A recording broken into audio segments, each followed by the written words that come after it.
Hi everyone, Katie Halper here. Obviously, welcome to the Katie Halper Show. I'm still in Europe working on this documentary about Holocaust survivors who are speaking out against the genocide in Gaza. And for tonight's show, you're going to hear an interview with someone I did virtually, as you'll see, who is a Holocaust survivor who has been protesting outside the White House against the assault on Gaza. Her name, as you'll see, is Marione Ingram. Now, remember, the documentary I'm working on now includes some of the characters I've been playing interviews with recently. Like last week, we played an interview with Stephen Kaposh, and tonight with Marione Ingram. But they are much more moving and exciting when they're done on video cameras and we're in the same room. So I'm just saying that so that people know what we're working on is more than the interviews that you've already seen. They're very different. People understand that obviously it's different when you're doing interviews with someone in the same room, but even these are very moving. But my point is, for people watching last week's stream and this week's stream, you won't have seen anything comparable to the documentary that we're working on. What we're doing for this week is, if you are a Patreon supporter, you get to see the entire interview with Marione this week. If you're not a Patreon supporter, you will have to wait till next week to see part 2. So if you'd like to see everything this week, make sure you go to patreon.com/The Katie Halper Show. Again, that's patreon.com/The Katie Halper Show. Thanks so much. And I'll be back in the States next week. So see you then for a live in-person over the internet's show. I'm so excited and honored to be talking to Marione Ingram, who is a Holocaust survivor, civil rights activist, and author of the books The Hands of War, A Tale of Endurance and Hope from a Survivor of the Holocaust, as well as the book The Hands of Peace, A Holocaust Survivor's Fight for Civil Rights in the American South. And she has been protesting outside the White House, calling for a ceasefire for months. So welcome, Marione. Thank you very much for inviting me. Look forward to our talking together. Yes. Tell us, please, about what you've been doing over the course of the past few months, what you've been demanding from Biden, and why you're making that demand. Well, I'm distressed that our administration is helping the Israeli government to slaughter thousands upon thousands upon thousands of human beings, more than 15,000 children dead, 17,000 missing limbs. This should make the whole world come to an end. If I were just a bit younger, if I were 15, 20 years younger, I would go to Gaza. I would, try to physically help, but I'm too old. I'm 88. There is no possible way that I can be helpful. I would be more of a burden than anything else. So I've been going to the White House with a sign that says, survivor says, peace, not war, in our name. And I've had that sign now for nearly 7 months. We started going to the White House, Daniel and I, my husband,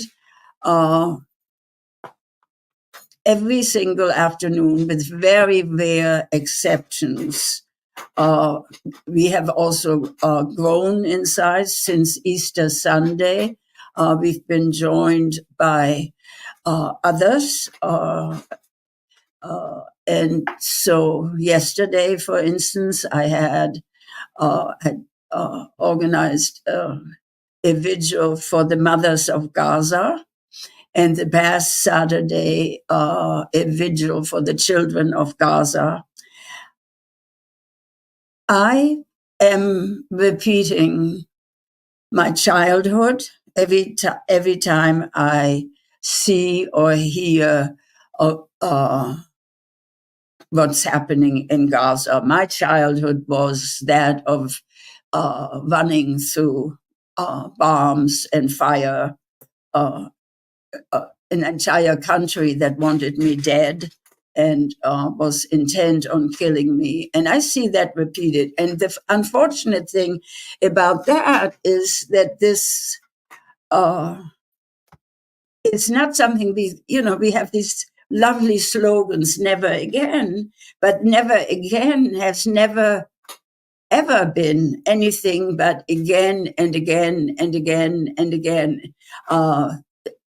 Daniel asked me this morning, how many places are there still left where people live in peace?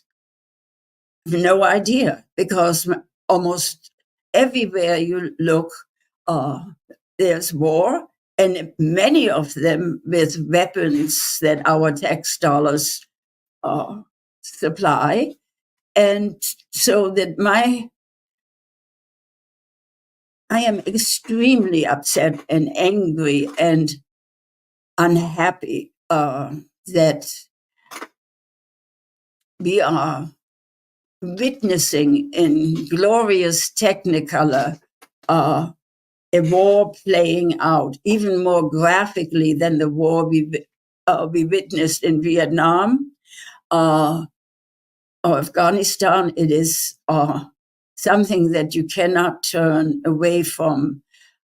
We are deliberately starving human beings. That's what the Nazis did to the people they didn't like, that they hated. They did that to Jews. They did that to minorities of all descriptions, physical, mental.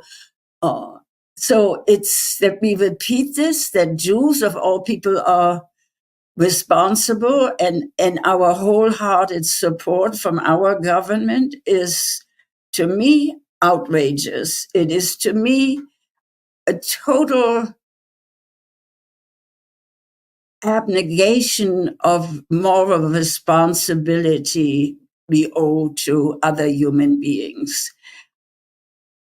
I am 88 years old.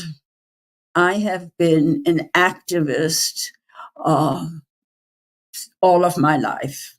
And I will continue to do this, and I will continue to hope that somehow this can make a difference. I'm elated that students are rising up and trying to force their institutions of learning to divest from armaments. We are on the threat of blowing ourselves up. We are going to have the possibility of going down a nuclear wars, because so many unstable leaders in so many countries have the power to blow us all to smithereens. And we in America right now, we are now where Nazi Germany was in 1930, which is the vilification of the press, of scapegoating others.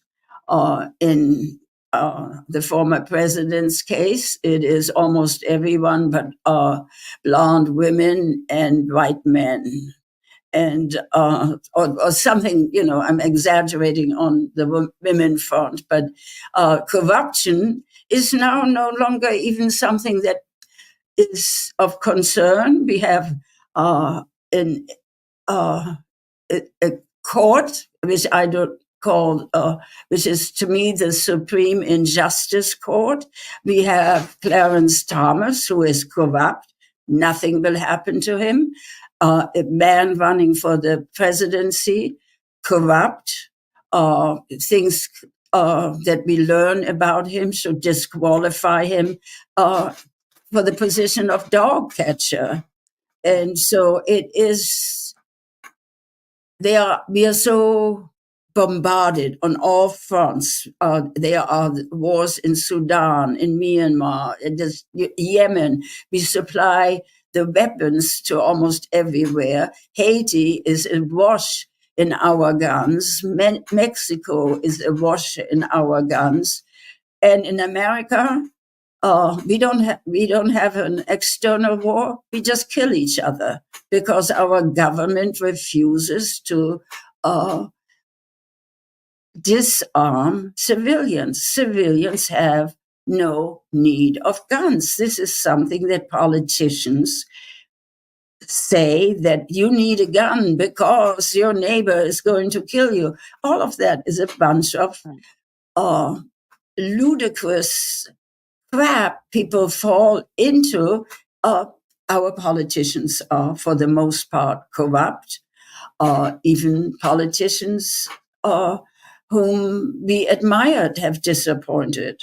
And that is Bernie Sanders waited 5 months before he even acknowledged that there was a problem. And so Obama is being quiet. So all people that whom we admire are letting us down. So it leaves it up to the young people, as it did in the 60s, leave it to young people to bring a nation to its senses. Israel uses the Holocaust frequently to justify its actions. Right. But for you, as someone who survived the Holocaust, your lesson is almost diametrically opposite. For you, the Holocaust is why you oppose what Israel is doing. Can you elaborate on that? Yes, the Holocaust is vilely accused of misused, and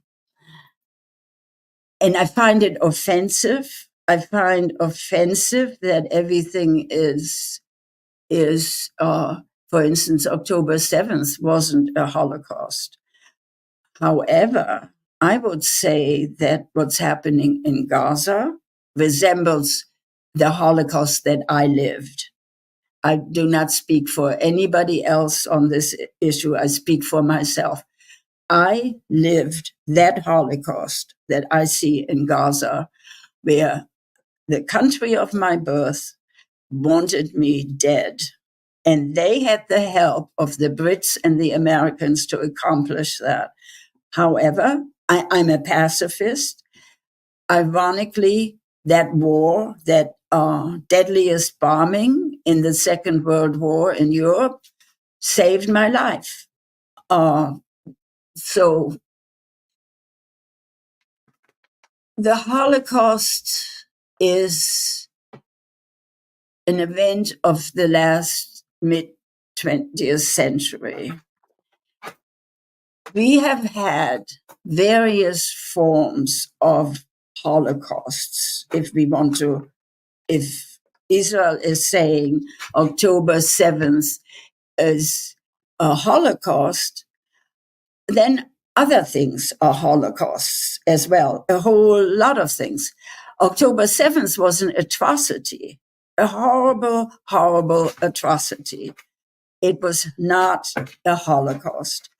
If, as Israel insists, it was like a Holocaust, or the worst since the Holocaust, the things Israel has inflicted on its neighbors, on its Semitic neighbors, are the same things that Germany inflicted on Jews. And I can give you two personal examples.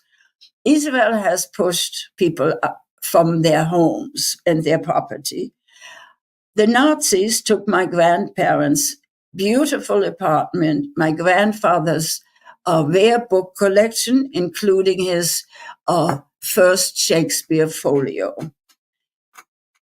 My parents were also dispossessed of their apartment, and we were allowed to live in designated neighborhoods, which during the Second World War in August 1943 were bombed by the Allies. I think that I would include what is happening in Gaza as a Holocaust, with different instruments of murder, but a Holocaust, because it is, to me, it looks like Netanyahu and his government will not be content until every last Palestinian is either dead or driven from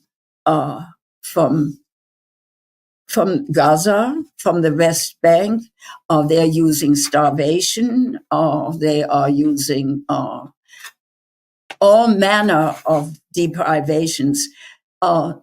This is the extreme of what they've been doing in much less extreme ways for decades. And so I think we need to figure out how we can unite to stop the madness of people making war. And my only hope is that young people will be out there and insist in all of the countries in the world. There are young people insisting that we need to worry about climate. We have so many things that are, at the boiling point or about to explode if we don't deal with them. And so I worry about their future, and I'm grateful that they're doing so much. And as I already said, madmen with nuclear bombs, and who knows what the possibility of the former president and a nuclear bomb will do. He has threatened all manner of things, and or who will he give them to for enough billions of dollars? Viktor Orban, I'm going to give you a nuclear bomb if you give me $1 billion or some such madness.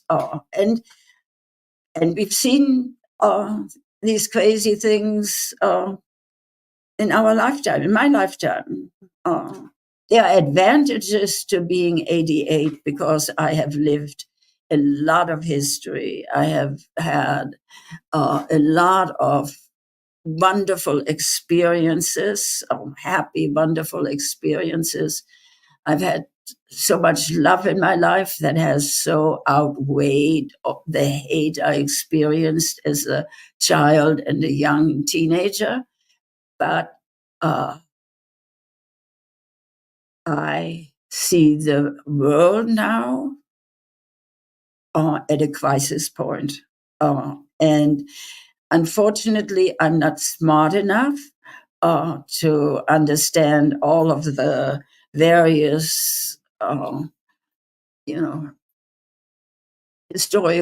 historical accuracies or anything like that. But what I see is the possibility, for instance, if the former president gets back into the White House, it will be a disaster of global proportions that we will not survive, and that it would if we did survive it, it would take decades to overcome that trauma. There is the possibility, if he is elected, that he will empower, in Germany, the AfD, in France, Marine Le Pen, Giorgia Meloni in Italy will be stronger, so will Viktor Orban. They will all take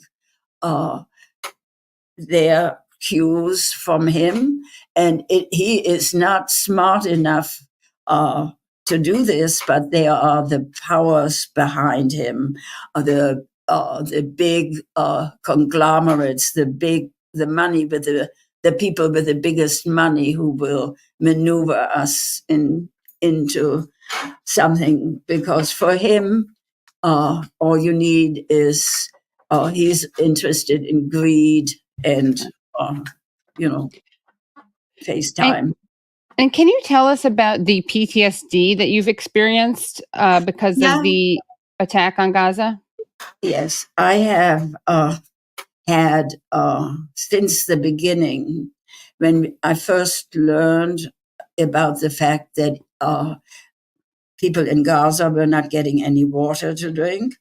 The news was on, and this came on, and I was in the kitchen, and I was pouring a glass of water. I took a sip of the water, and I vomited, and I could not, for a couple of days, I could not drink any water because I felt guilty somehow that I could just open the fridge and get out a bottle of water and drink it. And it made me extremely upset.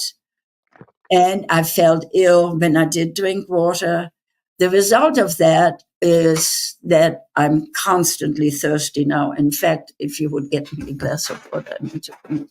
And I have trouble eating, the same thing. And I have had nightmares every night. I have trouble sleeping. I have all of the things come back to me. I remember it's not that I've ever forgotten anything, but it tucked away almost safely tucked away. And I could deal with flare-ups of PTSD by talking to Daniel, by having his arms around me and reassuring me that I was safe. Well, my PTSD now is something that is there from 24/7. It's not gone away. I've lost weight. I've never been very never weighed a lot more than 110 pounds, but I cannot make 100 pounds now, and that's not good for a woman my age. It's not good for any woman to weigh so little. And I can't eat. I have lost all desire to eat too. I don't. I try to force it. Daniel tries to force it. Friends are trying to force it. Even students are telling me that I need to eat or that I need to rest. My son, my grandchildren tell me, you need to eat. You can't do this. It's not that I don't want to eat. It's just that I don't. It just sort of, if I take a bite, then that's sort of enough. And all I do pretty much is I drink a lot of water. And so I'm involuntarily semi-fasting, Right. not because I want to, but because of the things that are happening in my head that I cannot overcome. They're just there. It's like a virus, it just sits there and it's going to do its thing. And no matter what I do, and still in all, I'm lucky because I'm alive. And I remind myself how lucky I am and how lucky I am that I have the perfect man in my life. So it is, they're all of the things that are wonderful and that I'm aware of, but the horrors that I see weigh very heavily and hard to, suppress, I guess. And is this also because Gaza, the people of Gaza have little to eat and to drink, or is this more just a general? No, I think it is I think it is because this is sort of how it started, learning that people are being starved to death And this to me is outrageous. In Washington, we had an encampment, a very peaceful encampment, just 3.5 blocks from where we live, on the George Washington campus. Very peaceful. People in the community very generously provided food, medicines, and things to help in case somebody was not well. And at 3:30 in the morning, 500, I've heard 500 police stormed this encampment. I asked the police what happened to all the food, because there was an enormous amount of food that donated by all sorts of organizations and the students themselves and their parents and others. It was dumped along with the property of some of the people in their tents. But it seems to me cowardly to storm an encampment at 3:30 in the morning when the students in these little tents are asleep, when they are not prepared to be mauled. Some of them were pushed about and pepper sprayed. That is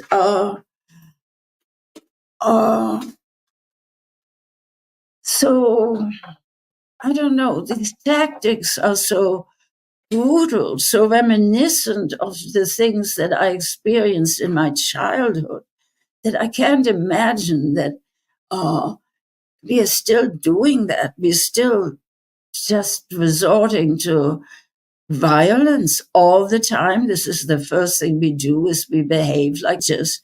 Daniel keeps saying, he used to say it more in jest. I don't think he thinks of it more in jest now, that human beings seem to be a failed species. I begin to think that there is something drastically off among some of us. Anyway, but we survived because of the bombing in Hamburg, for almost all of my first 10 years of my life, I was hungry because there was no food. Drinking water was also a problem. And so I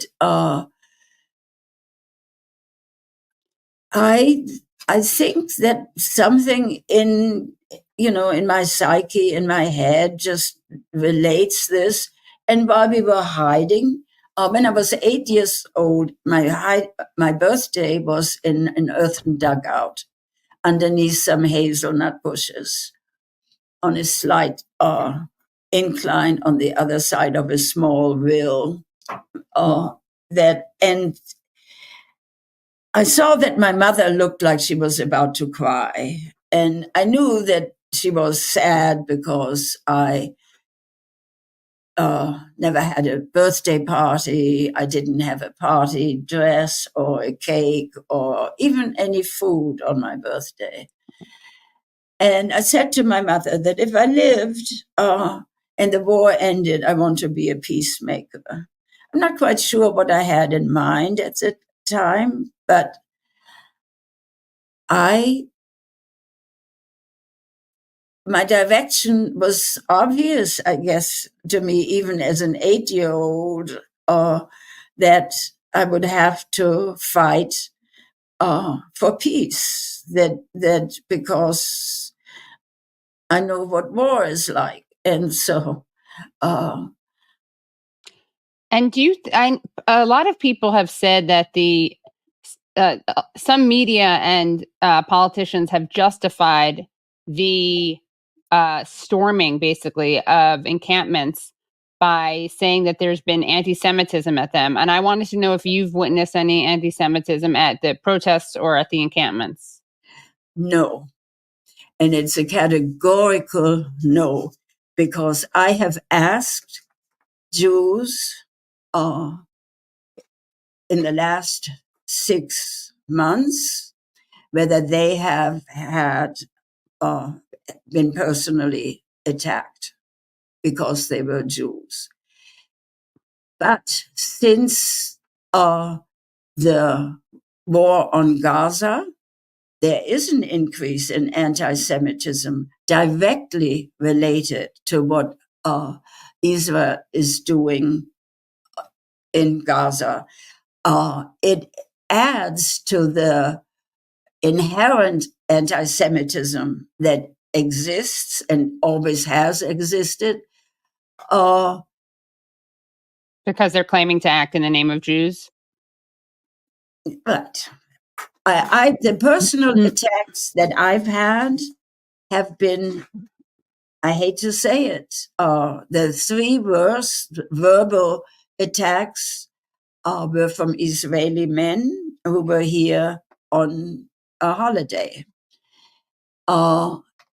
Other really serious, the Israeli men would have become physically violent, not just verbally violent, if there hadn't been people around.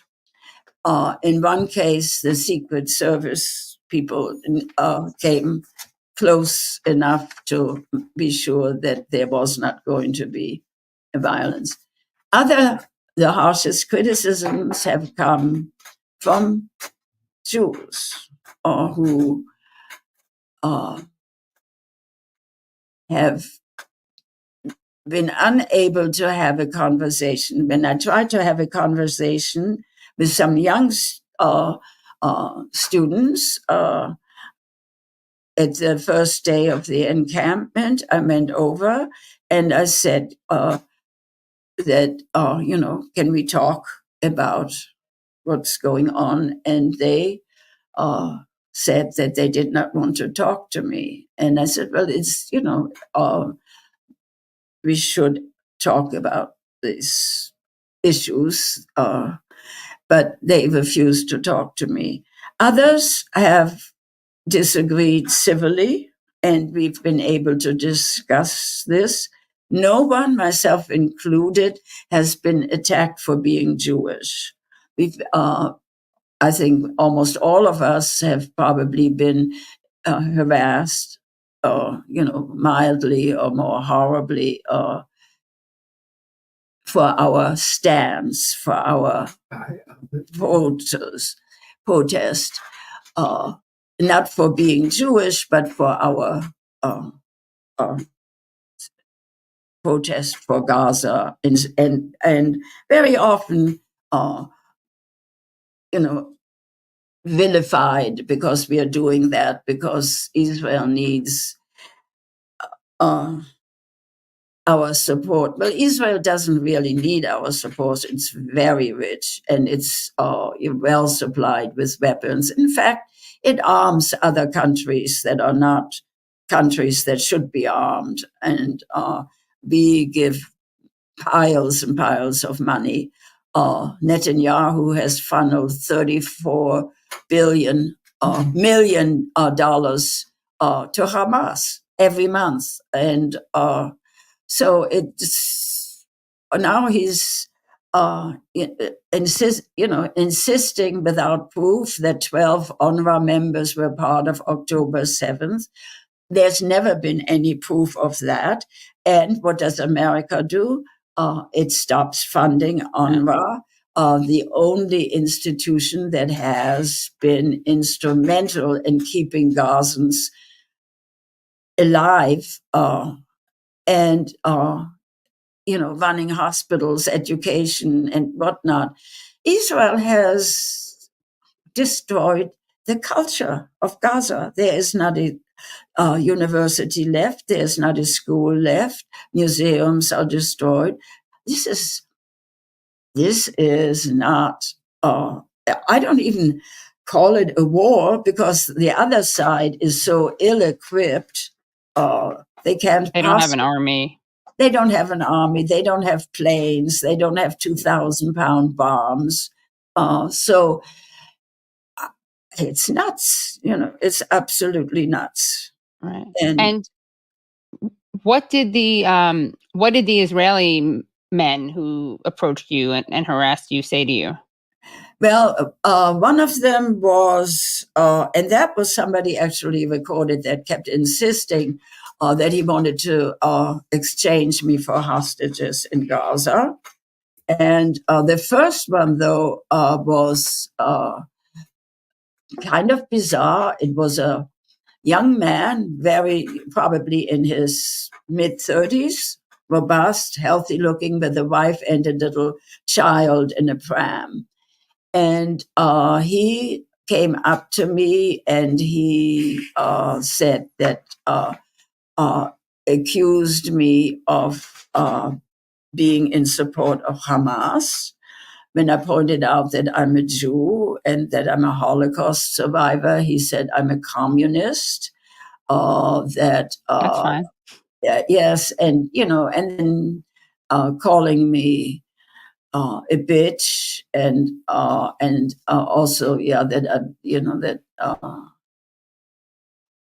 various other kind of some sexual and definitely a Hamas supporter, that I'm probably sleeping with Hamas or something like that. The second was it was laughable. But I want to go back to the first one. He became increasingly more violent and more in my face, like just inches away from my face. And then Daniel came up. He would have hit me if there hadn't been other people. This was at the White House, just across the avenue, and we had been moved to the sidewalk on the other side. And Daniel went to him and said, "Well, if you're so passionate about this, why aren't you in the army?" And he said, and he was big and strong, and he looked like he was probably a wrestler in school or something like that. Anyway. So why aren't you in the Israeli army? He said. So why aren't you? Yes, why aren't you? The three men were all Israelis. And he said, I have a religious exemption. And Daniel said, well, you can volunteer. I'm sure that they will accept you. All you have to do is volunteer. And so then he slinked off. The second was actually two Israeli, and they were IDF, and they were bizarre. Because one of the first thing was that one of them was more the one who did all of the talking, and the other nodded and supported it. Was that I personally funded the attack, that I knew about it and helped plan it. October 7th. Yes. Okay. And that I funded it, and that I had a big party with vintage champagne and caviar to celebrate, and I danced all night, and I am a major... Huh? You were going to hell. Yeah. And so, and yes, and all of them agreed I will go to hell. So, and then everyone has so far agreed that I will go to hell. And so he went on in that vein, and, I tried to talk with him, and that became impossible. And then the third one was the one where he kept insisting that he wanted to exchange me for the hostages in Gaza. And then somebody who also was in our vigil came up and tried to cool him down. So there's some verbal attacks on our way to the White House, but nothing as bad from anybody except other Jews who disagree. I've lost one friend, and that pains me a great deal. We continue to love him, but I think he no longer loves us. I find this, it breaks my heart, but it is something that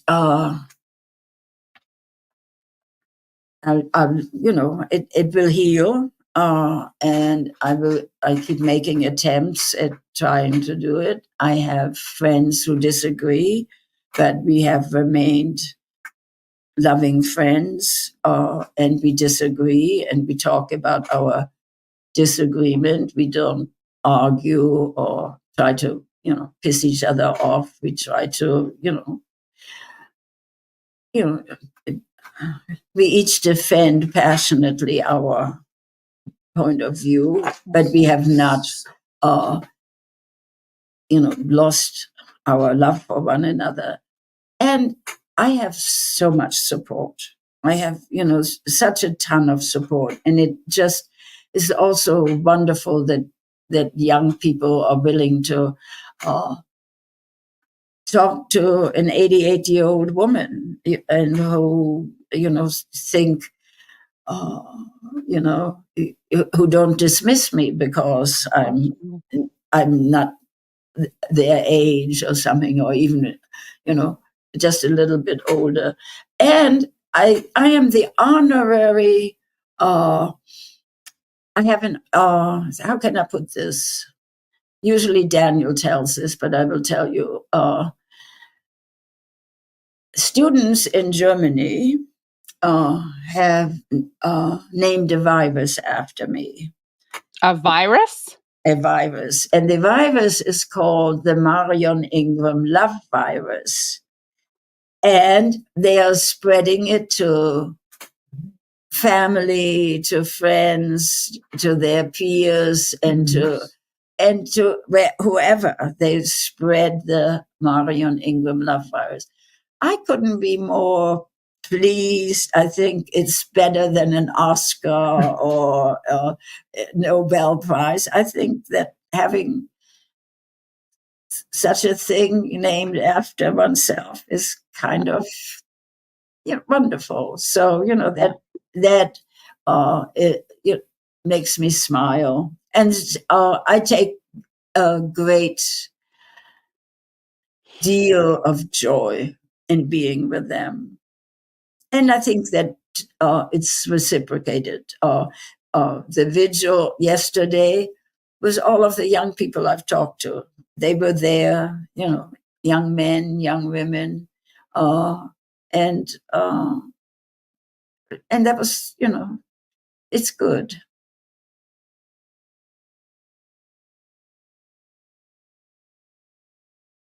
And can you tell us about what you and your family experienced during the Holocaust? Yeah, it's because my mother married a non-Jew, a communist, non-Jew, atheist. Her parents were not very pleased that their daughter married out of the religion. So they were religious, your grandparents? My grandmother was. And the forefathers, I'm sure, were more or less religious. My grandfather, as far as I know, was not religious or observant. But they didn't want my mother to marry a non-Jew. They learned to love my father, but that is a different story. But it also saved us, because in 1941, all of my family and Hamburg Jews were sent to Minsk, where they were instantly shot to death and dumped into mass graves. First, they had to strip, and then they were shot. And I can't imagine my grandmother, who was then, I think, 57, which being 88 seems like very young to me. I can't even imagine a woman of that age at that time being undressed in front of strangers and strange men. That was probably much worse for her than getting shot. In some ways, you know what I mean. It's that humiliation, and that, yes, this utter humiliation. And so because Hitler, the Nazis, decided to call that privileged mixed marriage for people who had married before 1935. They were also part of the Nuremberg laws. And my parents married before 35, so they were exempt until summer 43, when Hitler revoked that, and we had gotten our deportation order to Theresienstadt when the Allies decided to bomb Hamburg and the neighborhood where I lived. During the time before 43, we had to go quite a distance in order to buy our groceries because we were not allowed to buy where we used to buy. We were not, my mother had to go to the Gestapo every week to report on the goings on beforehand. My father was tied to a lamppost in 1938 and beaten half to death, almost to death, because the Nazis wanted him to leave his Jewish wife and children, and he refused. And they made him, forced him into the army, and he was sent to Brussels. In Brussels, my father was arrested. In my book, I described that he was arrested for things he did in the underground, and that was one of them was writing, leaflet, newsletter, whatever underground do, and I assume that's why he was arrested. My father never talked about any of what he did, or so this is what I learned from historian. I learned a few years ago that he was actually arrested because he helped Belgian Jews escape the Nazis. Mm-hmm. So he used, every trick in the book to do that. He also, post-war, he and my mother smuggled people out of East Berlin. I don't know how he did it, but he managed to do it. My mother also, when she got a playmate in the apartment building where we lived, called me a Jew pig when we were both little girls, and said she wouldn't play with me anymore because I was a dirty Jew pig, which confused me greatly because I thought of dirty as being, in need of a bath, but I knew that I had a bath.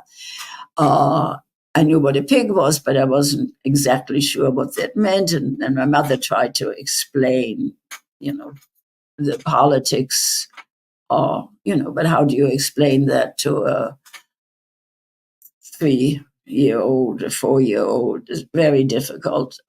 And so I was isolated from other children. I was not allowed to go to school. My mother in 1943, in the summer of 1943, told me that I should take my baby sister, Rena, to my father's cousin's house in Hamburg. Now, this was very odd because at that point I was never even allowed to be outside, far less to go to another part of the city, which was a fair distance. She had drawn, an exact route for me to take, and my sister was in a stroller. And how old was she, your sister, at this point? I was then 7.5, and so I started off with my sister, and I came to a very small park that had a seesaw and a swing. and it said, no Jews allowed, as almost everything said, no dogs, no Jews allowed or something. And I stuck my tongue out at the sign, and there was nobody around. So I sat on the swing, and I was swinging. And I felt uneasy because of the fact that my mother had told me that I could take my baby sister to cousin Inge's house. And I turned around because I thought something was wrong. And I found my mother with her head in the gas oven. And I pulled her out. And then I tried all kinds of things to see if, I could make her breathe. It was the loneliest night of my life to sit over my mother trying to get her to breathe. And I had left my baby sister in the stairwell, down in the building, in the foyer. And I went down and got my sister and brought her up and put her on top of my mother's chest and, hoping that Rena would cry so that my mother would wake up. She did wake up, and her action was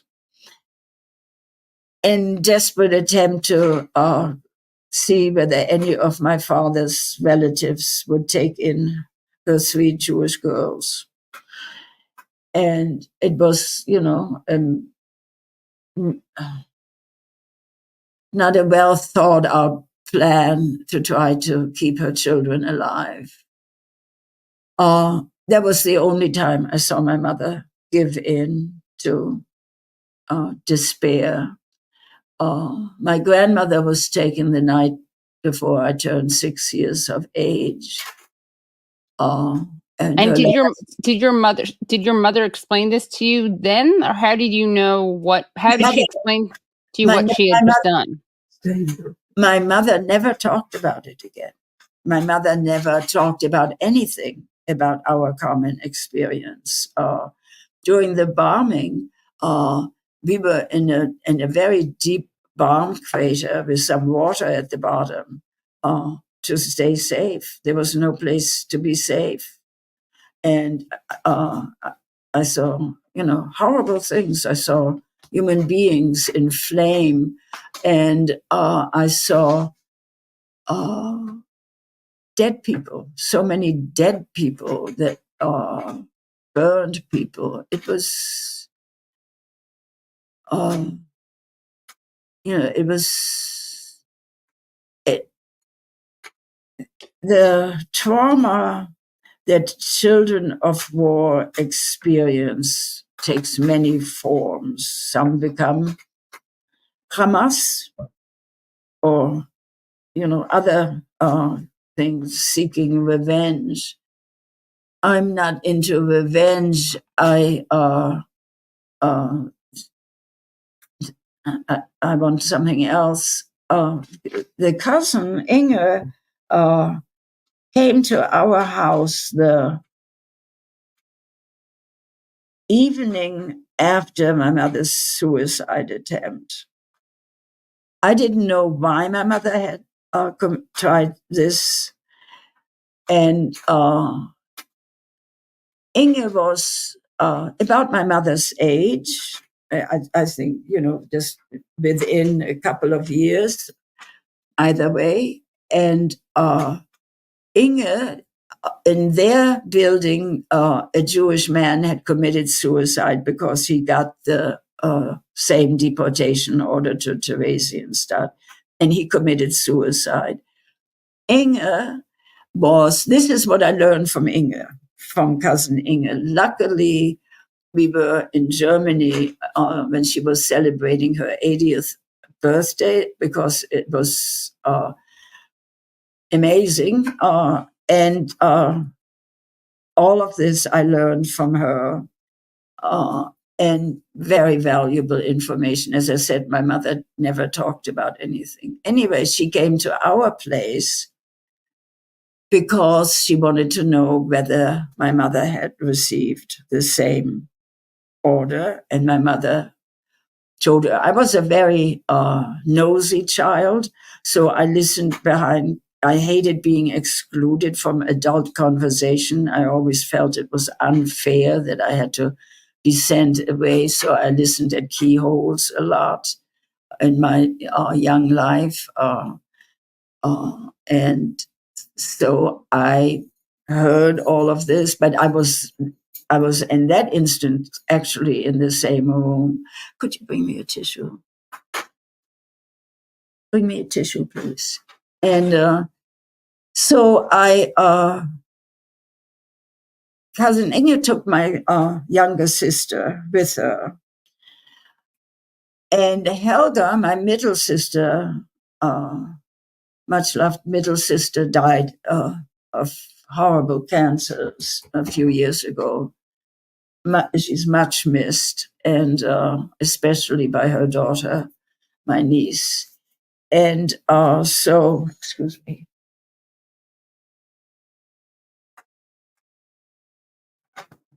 It is sometimes difficult to talk Yeah, of course. about mother. And anyway, then, and that was the deportation order had come the day my mother committed suicide, tried to commit suicide.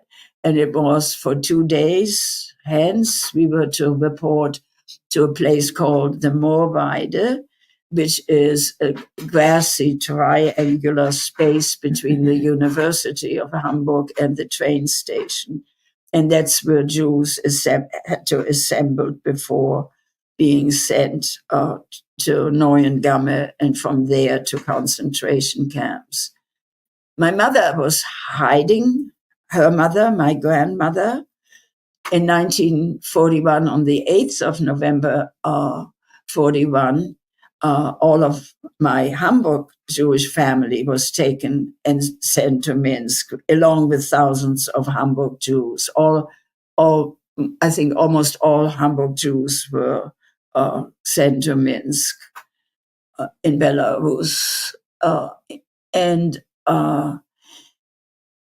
So my middle sister was very fair, very blonde, and very Aryan looking. And members of the underground, where we actually wound up in hiding, had taken Helga in and passed her off as probably a grandchild or a victim of the bombing. And so Helga lived with the Pimbers, an elderly couple, on this ex-urban farm that was no longer farmed. And we hid in a tar paper shack when things were safe and when not, in earthen dugout. The bombing has affected me. PTSD is a mental condition. I also have a physical souvenir from the bombing, and that is my lungs were burned because of all the smoke and the fire and the heat. And but as my doctor pointed out some years back, you've survived this far, you're going to continue to survive, so take care. And I have. So it's amazing that I survived. It also means that I have a debt to those who are not surviving or struggling to survive. And I came to America, believed in all of the propaganda, and discovered that I came to New York City and discovered that in New York City, Blacks and Puerto Ricans were discriminated against. And I thought, well, that must be how Germany started with Jews, to stop them from being allowed in guilds in 1930. Lawyers could no longer be members of the legal guild or doctors of the medical guild. Here they are, associations. So they were barred from all professional guilds. And it surprised me, and I couldn't believe it. And I thought, well, that was, what was done to people I knew. And I had a part-time job. I was here on a student visa, and I had a part-time job at a big advertising agency, and met a woman in the bathroom, and we got into a conversation, and I thought she was in another department, and it turned out her department was cleaning lady. She was Black. She had finished school, and her English was perfect, and mine, I was still learning it. And especially since what I did learn was British English and not American English. And I went to my boss and asked why Joanne did not have the kind of job that I have. And that, she was older than I, more and educated, and could speak English better. And he looked at me as though I'd fallen from Mars. And that was, I think, my first active protest, I guess. I quit my job. I then and there said, I can't work for people who do that to other people. Joanne and I became friends, and we decided that we wanted to share an apartment together. And in Manhattan, nobody wanted to rent to us. And then one day, a woman said she would let us have the apartment if Joanne were listed as my caretaker. And I said, I'm 18 years old. I don't need a caretaker. She's my friend. And so we didn't get that apartment. Anyway, so I became active in the civil rights movement, which was medicine for me, because it was exactly what was needed at exactly the right time. A completely traumatized teenager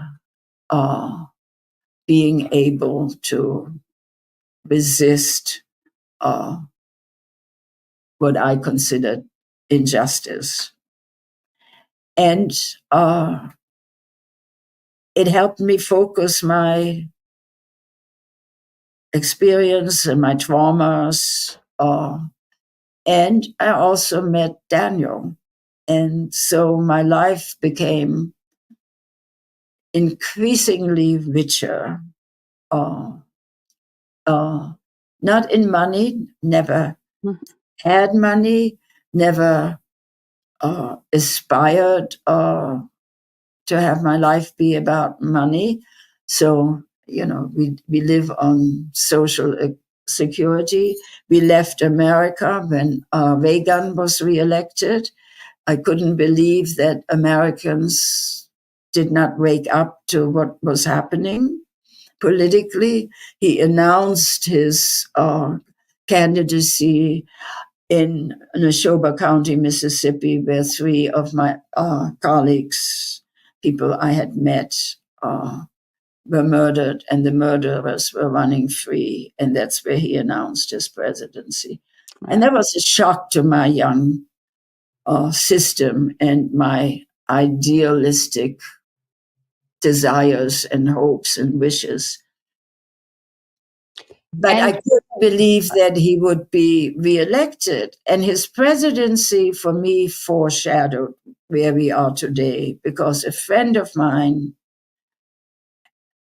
told me that I had no right to criticize. This was when he was running the first time, because I was not American. I had become an American citizen because of my civil rights activities. It was important because I didn't want to be deported to Germany. And so that shocked me. And, I explained that I have the right to criticize any country in the world I choose to criticize if I thought it was worthy of criticism. Anyway, we are here because of the path which started with Reagan's presidency. So when he was reelected, we sold everything we owned, reduced our life to a suitcase each, and we left the country, and we stayed away for about 22 years with some interruptions. Came back for Obama, and when he won the election, before he was president, I was known in an area of Washington, D.C., Foggy Bottom, as the happiest woman in Washington, D.C. We had given up our gorgeous rented apartment in Hamburg to campaign for him in racist Virginia, knocking on doors.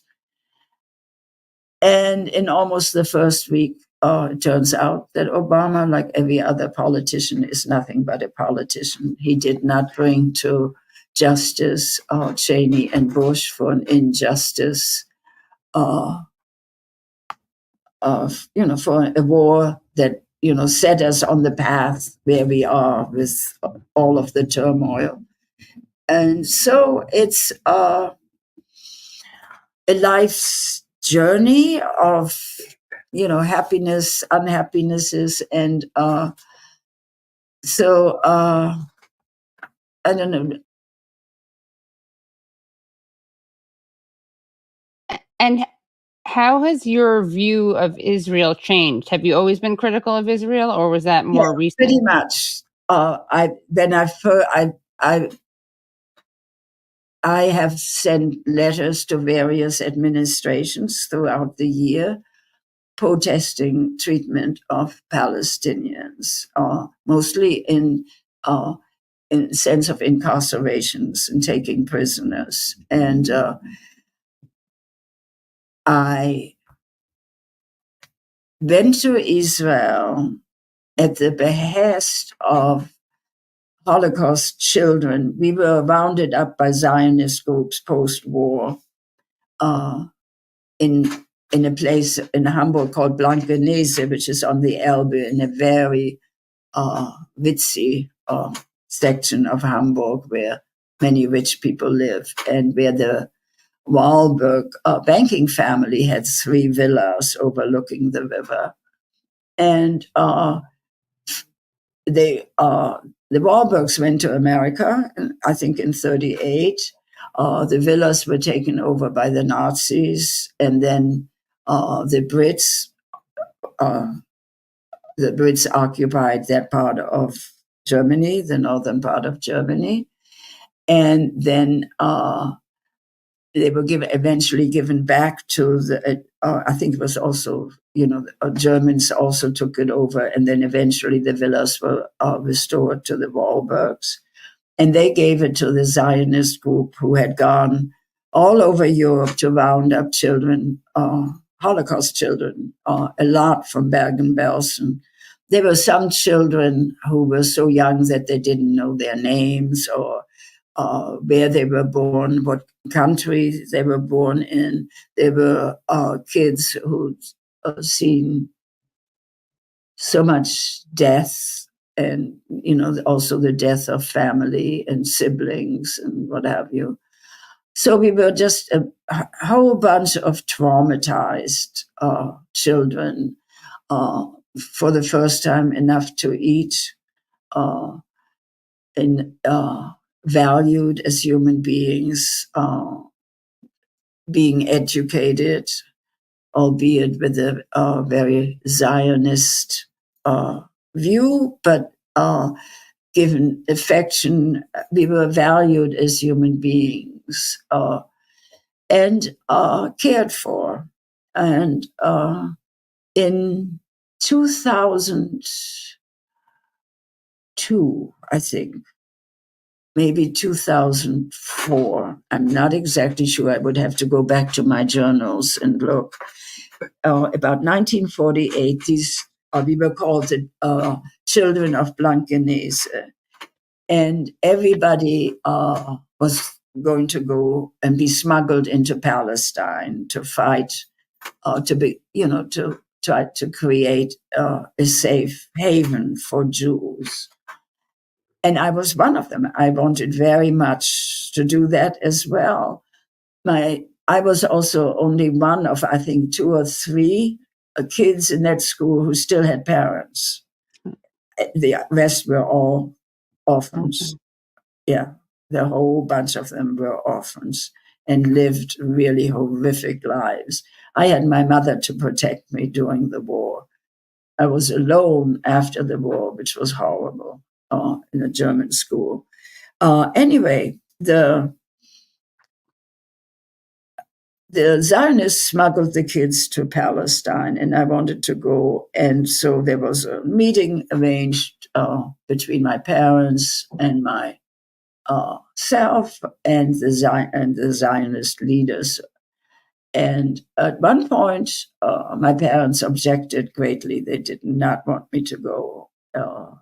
My mother, if she had had the power, she would have put me back to infancy, stuck me back in her uterus to, prevent the ills that I had experienced up to that point. And so one of them said to me that we need intelligent young women like you to produce sons to make country live. And I was only probably about 11 or 12, maybe a little bit younger. And that struck me as totally nuts. And I said, I'm sorry, but that's not why I wanted to go to Palestine. I thought it was a place where we are going to, build, something beautiful and something valuable. So just forget it. I'm not going to Palestine. I don't want any part of that. So that was my first sort of glimpse. I didn't really make a distinction between Zionism and Judaism at that point. And so years went by, and in Blankenese, in the 2000, in the early thousands, the Aryan people in Blankenese, one of the people there found out about the villas and wondered and began to wonder why there were no Jews living in Blankenese. And they learned about the villas of the Wahlbergs where the Blankenese children were living and thriving. And they invited probably about 50 of those children to Hamburg at their expense. They raised money by all kinds of ways, which organizations raise money, bake sales and yard sales and asking for donations. And they brought back all the kids still alive for a reunion. And during that reunion, everybody wanted to know why I had not been to Israel. And I explained that I disagreed with the politics of Israel. I don't believe that we should separate ourselves from our neighbors, I thought we needed to try to figure out how to live amiably together, without bombs, without wars and walls, etc. And I said, I would just be there and I would be constantly, fighting on that issue. And their thing was, well, you must realize that if we're ever in the same position as we were during the Holocaust, it's the only place a Jew will be safe. And we need this, and disagreements among Israeli Jews goes on all the time. We are loud and impossible, and so you would fit right in. And so we went to Israel. We stayed in Yaakov's kibbutz, and we went to, all over the country, and had encounters in the Arab quarter. And we lived in the Arab quarter in Jerusalem, where everybody warned against it. And when I saw and Yaakov also showed us the humiliation Palestinians have to go through. And he was personally aware of and knew about a farmer who had dug himself a passageway under this gigantic fence wall to get to his olive grove. And he said, this is, what people have to do. He was not in agreement with Israeli politics and distressed about it. He was in the wars. He was young, so he was in all of the wars as young men were conscripted and young girls. And I found the country, for me, very uncomfortable, and decided, and we actually had lived in Italy for many years, for over 20 years. And so we looked on Israel as a possibility to live, because we love the Mediterranean, and Israel is on the Mediterranean, and we thought it would be a perfect country. And as a Holocaust survivor, I could go to Israel and be, I wouldn't have to go through any kind of rigmarole. I could become an Israeli citizen. It was too distressing, and I just thought that this was not a country that I could live in. I would be constantly battling on one front or another. The night before we left, and by the way, we got to meet a number of Palestinians, especially in Jerusalem, where they showed us houses or places where they had lived, where they had been, pushed out of their places. A woman we met, she was born in a house from which, they were removed. So it was not the country we wanted to live in. The night before we left, we were, of course, then in Tel Aviv to leave back. We were living then in Hamburg, Germany.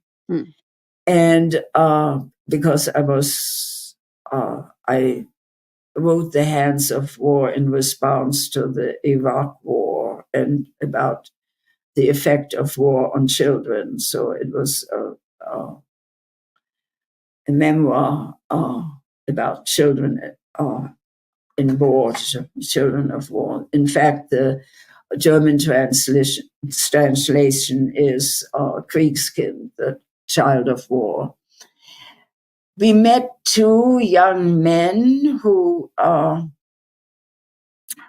yelled out, "Oh, you're Americans." "Are you?" "Yes, we are."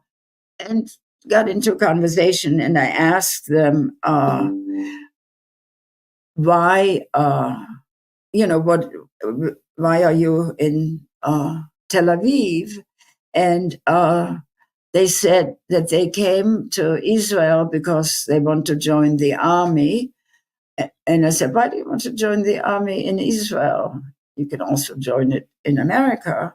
"No, we want to join it in Israel because we want to kill Arabs." And so deep breaths, don't attack Marion, don't say something nasty, don't call them idiots or whatever. And so I said to them, if you heard of two young Arabs, Palestinians, whatever, Arabs coming to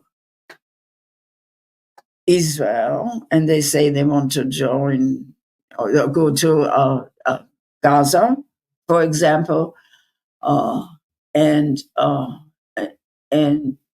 they were asked, why are you wanting to join the army or something? Resistance or whatever. Yeah.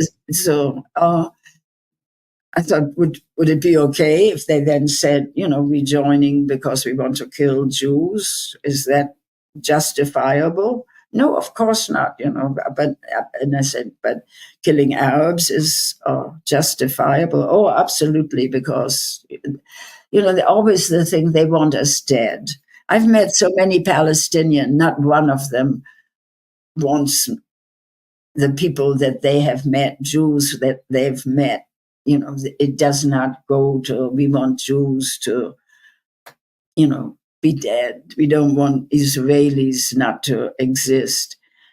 But not under it's so complicated and yet so easy for me to, also for me easy to say, because I don't have the responsibility of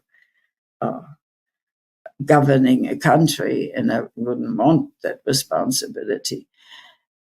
But I don't think that America should be playing a role in that region other than as peacemakers, other than as people who are intent on having both groups be safe, not in arming one group against the other.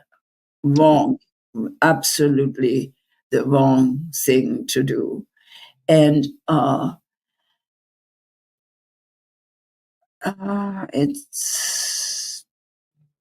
don't know where this is going, because we also have the horrific and horrible possibility of the former president being elected again.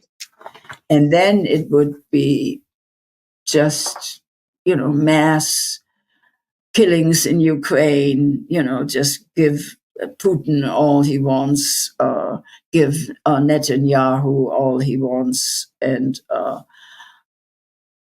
that man is a moral midget, so it's, and we wind up, already we're losing so much respect as a country that, has any standing, especially when we are in Europe and we're there every year and have been for, many years since coming back. Much for watching the Katie Halper Show. Hope you enjoyed that interview. And of course, if you want to see the rest of the interview this week, as opposed to waiting until next week, you can do that at patreon.com/the Katie Halper Show. Again, that's patreon.com/the Katie Halper Show. Bye, everyone.